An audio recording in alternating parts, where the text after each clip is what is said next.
Hello, this is Joe and welcome back to the channel. In today's video we're going to be going over the StarXTerminator for PixInsight. We're going to be doing the install and the review.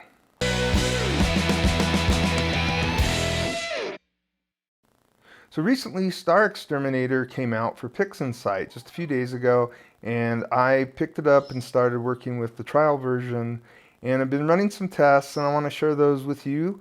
So let's get started. The first thing we're going to do is we're going to go to the StarXTerminator homepage and we're going to click on free trial. And here you'll notice that the PixInsight is here, and it is available for Linux, Apple, and Windows. Now I have a Windows system, so I'm going to go ahead and show you how I installed it on my Windows system. So we'll click on this link and you're going to need to put in your email address and click submit. And basically what that's going to do is it's going to send you an email where to download it and give you a license key, a trial license key, and a username. Now once you've downloaded it, you're going to open up the .zip file and you'll see that you have a PDF with instructions on how to install this, and also the DLL that's needed for this to work. So the first thing you're going to do is click on the DLL and copy it.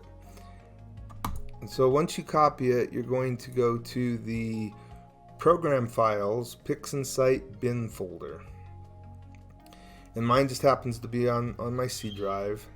And you're going to paste it in here. Now I've already got it here, so I'm going to skip it. After you've placed the file in the bin folder, you're going to open up PixInsight. Mine just happened to already be open because I've been working on some stuff. And we're going to go to processes and we're going to come down here to modules, and we're going to click on install modules and then search. Now I come up with 0 additional PixInsight modules found, but you should come up with 1 module found. You click OK, you'll see it highlighted here, and then you'll click install. So once this is installed, you can actually bring up an instance of StarXTerminator by going. I went to all processes. I did not really realize where this is underneath the other submenu, and you can click on StarXTerminator. Now the first time you open up StarXTerminator, it should tell you that you need to supply an email address and your temporary key that you first got. So you want to do that, and then you'll also want to download the AI. And I think the reason that they make you download the AI now instead of in the whole package is as they update the AI, you can come in here, see it says AI version 5. You can come in here and download the latest version of it without having to completely re-download the StarXTerminator and reinstall it. So that's a pretty good deal. If you click on the wrench, you'll notice that here's where you will put your email address and your license key. And then once you've purchased it, I believe this will change and you won't see the purchase anymore. You'll just see the OK. So we'll click continue here. And if you also notice, it's got a linear box and it's got the generate star image. So from here, you'll be able to do this on a linear image as well as generate your star mask. So now that we have the StarXTerminator installed in PixInsight, let's start testing it out. The first thing I want to try is on a linear SHO image. So here's an image that I took of the Pac-Man Nebula, and we're going to give it a shot. So we're going to go to processes and all processes and find the StarXTerminator. Here we go. And this is going to be a linear image, and it's also, we also want to generate the star image. Now I'm going to go ahead and apply this. This is an image that I took with my 294 and my Edge HD, and I had it in bin 2 mode, so it's only an 11 megapixel image. And you notice that it's moving pretty quickly here. We're already over 10% completed. Here's our image without the stars. It came out really nice. It is still in linear mode, so I could turn off the automatic screen stretch, and it's still here. We can zoom in, and I'm not really seeing much of anything. There's the smallest little areas where the stars were in here. You don't see it too much in the brighter parts of the nebula. And what I'm going to do, and what I've been doing, is I'm going to make a clone of this. I'm going to come back here and I'm going to go ahead and undo the StarXTerminator to get the stars back in. And we can compare the two. Nothing's changed as far as colors go. Still that normal looking green object that you get in the initial SHO. Some of these stars are very bright, and they should have left in Starnet. They would have left a big halo here, and I'm not seeing that on this side. So I think overall it's doing a great job. Now let's move into the area where it's not doing a good job linearly, and that's on the stars. So let's go ahead and stretch our star mask, and that's what you get when you stretch the star mask, at least the screen stretch.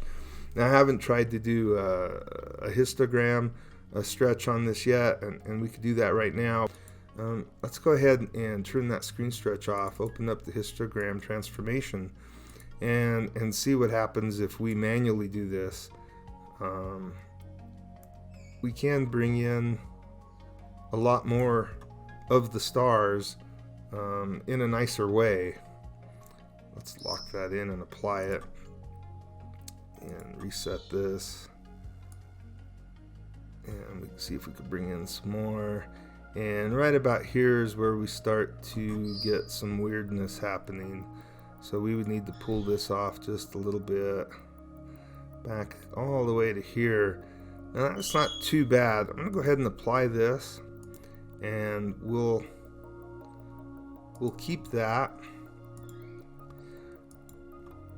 over here, and then we're going to open up our original image again. Now I've got the clone here that's starless, and I've got the stars that go with it. And what you could do, and I'm just going to quickly stretch this image as well. So go ahead and close that, and now we're going to run the StarXTerminator again on this. It's no longer linear, so we'll uncheck the box and we'll generate the star image. Now the point of doing this is to see which star field looks better, the one that we stretched after we did this in linear mode, or the one that's going to just come out after the stretch. They should be identical in theory, and we'll try that out. The StarXTerminator's finished, and our stretched image and our linear image look very similar. The only difference is that the stretched image here, I just didn't stretch it as far as the screen stretch goes. But again, this image is linear. Well, this one is not. This one's already stretched. So I like the way that this worked out. Let's roll these up, and let's look at our star mask. So this is the star mask that we got, and of course there's magenta stars and stuff. We'd have to fix that at the moment. And this is the one that we got from, that's still linear, or was linear, and then we stretched it. So it looks, for all intents and purposes, like you'd be able to do this, and you might even get cleaner stars. Alright, now let's move on to a broadband image. I've been working on a few projects, so I've got the Z81 back on my mount, and I've taken another image of the Iris Nebula, and specifically I wanted to see what this does on something with some of these gases. So I didn't get a whole lot of time. As you can see, it's pretty grainy. This is just the LRGB. I've got a lot of data on this target for luminance, so we're going to go ahead and finish processing this later. But first I want to test that this is linear, so we're going to click the linear box. This image was taken with the Z81, so I needed to put, or I didn't need to, but I wanted to put the 294 into bin 1 mode. So instead of an 11 megapixel, we've got a 43 megapixel file, and you'll notice that it takes much longer to generate the starless image on this one. The last one, we had 10% in just a matter of a few seconds, and this one's taking quite a bit longer already. So I'll come back when this is finished. It took about 3 minutes to process in total. And here's our star field, and it's still not stretched. Of course, if we stretch it, we need to manually stretch it to be able to use it. And here is our linear starless image that StarXTerminator did, and it didn't do too bad of a job. I'm a little impressed. Now, we've got these halos from those stars, and if we pull up our stretched image, we should be able to see where the stars left the halos. So, here's the big blue and red halos here, and from these two stars. It's not too bad, and they are present here. I just don't think that you see them as much because of the fact that there's little stars behind them kind of covering them up, but I think that those are still actually there. So let's zoom in. I'm a little bit curious as to these areas here that look like they've been smudged out. And I don't know really how that's going to affect our final image when we put the stars back, especially if I don't put all the stars back in like I normally don't. I removed quite a few of them so that the nebula could stand out. And I'm not sure if you could see this in the video with YouTube compression. However, there are quite a bit of these fuzzy areas. Here's a big blotchy area here. Now, we're really zoomed in pretty far. I can keep going, and we're already seeing the pixels, the pixelated noise in the background, and now you could really make these out. But you're not going to really be in here that far. At the most, maybe you'll zoom in to about there, and you still do see these. So I'm going to go ahead and process this image and then see what we end up with afterward, just to see if those are still there. So the next thing I'm going to do, and I'm going to time this as well. This took about 3 minutes. The other one took about 45 seconds, the 11 megapixel. At 43 megapixels, we're looking at 3 minutes. And I'm going to time this one to get an exact time for you, and also check my GPU to see if it's using any of the GPU. I do not think it is, but I haven't checked that yet. And so this is non-linear, so we're going to turn the linear off. We're going to go ahead and generate the star image so that we have a star mass to work with, and we're going to apply that. I went ahead and pulled up my task manager and the GPU just to verify, and no, it is not currently using the GPU whatsoever. So, and actually we're not using much of their CPU as well, which is a little surprising to me. I think that the desktop manager is using 9.3% of it. So I'm just wondering if this could be actually even more CPU intensive to make this go a little bit quicker. So it just completed, and it took 2 minutes and 38 seconds, so I wasn't far off with the 3 minutes. And this is what's left behind, and unfortunately it has removed a little bit of the innermost detail in the iris. It's left a blotch here. So I didn't notice that in the non-linear one. I'm sorry, the linear one.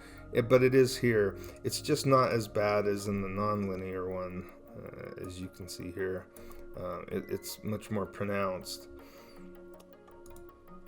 Now, I believe that Starnet would do the same, but let's find out.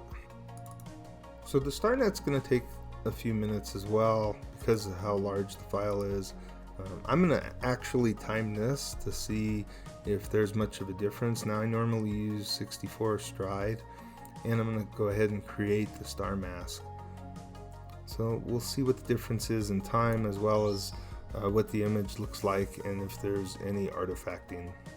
So I did want to show real quick, Starnet is going very slow on this image, and my CPU utilization, well, was at 12% when running StarXTerminator, is now at 95%. Now I don't know for sure if that's the Starnet that's causing it. Under processes, it just says Windows Explorer. I'm not really seeing PixInsight in here. It's down here, but it's using 0%. So I'm not sure, but it did jump up right after I started this. So I only have to assume that's what's causing this is the Starnet. And Starnet just finished. I ran it at a stride of 128. I did run it at a 64 stride, but it took 13 minutes and 40 seconds to complete, and I didn't think that was fair to compare that with the StarXTerminator. So I went back in and I ran it at a stride of 128 as well. That took 3 minutes and 28 seconds. I'm going to post these up on the screen so that you can compare the different times. The next thing we're going to do is now look at the effect that Starnet had. So Starnet at 128 did not remove the inside of the nebula like StarXTerminator did. However, it did leave me a nice little waffle pattern. So unfortunately, I don't know if you could see that because it's pretty bright, but it is there. It's a perfect little box with squares and little dots going through it. And you could also see that it left some artifacts here and here, as well as here and here. It's already a pretty noisy image at the moment because I haven't added luminance to it yet. And maybe I should be doing that with luminance. But overall, this is what we got with the 128 stride Starnet. Now, the 64 stride Starnet actually came out much cleaner, which is why I normally run that. I wanted to compare the star mask. So this is the star mask that's highlighted here from Starnet++ with the 64 stride, because that's the one that I would have used if it wasn't for StarXTerminator. And I just wanted to zoom in here and look at these stars.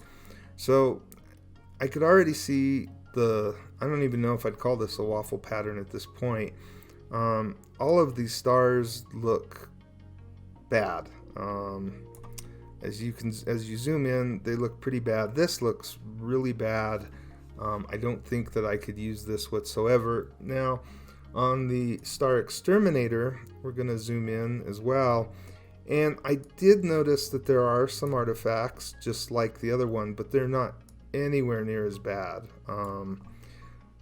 Here we've got I'm going to zoom in even more, and we've got this blue star here, which is this blue star here, and you could see a huge difference in between the two. Now, neither one of these has been touched. I haven't done anything with them yet. This is just straight off of the process after it completed. I took the final star field and reduced the stars, and I came up with this image here. I also, of course, I added luminance and cleared up the noise, and so it's a lot cleaner. And so this is with a little bit of the stars removed, and this image is with all the stars. Sometimes with a broadband image, I like to see all the stars, and usually I remove a lot of the stars on my SHO images, but I actually like the one with the less stars more. In my final image, you can still make out some of the noise left over, because I didn't take the time to remove some of the noise left over in that star field. It wouldn't have been too difficult for me to do that. I got into a hurry and decided not to. So yeah, in the comments, let me know what you think of StarXTerminator for PixInsight, and also let me know what image you like better, the one with all the stars or the one with a lot of the stars reduced. I hope you found this installation and review of the StarXTerminator for PixInsight helpful. If so, please smash that like button, and we'll see you in the next video.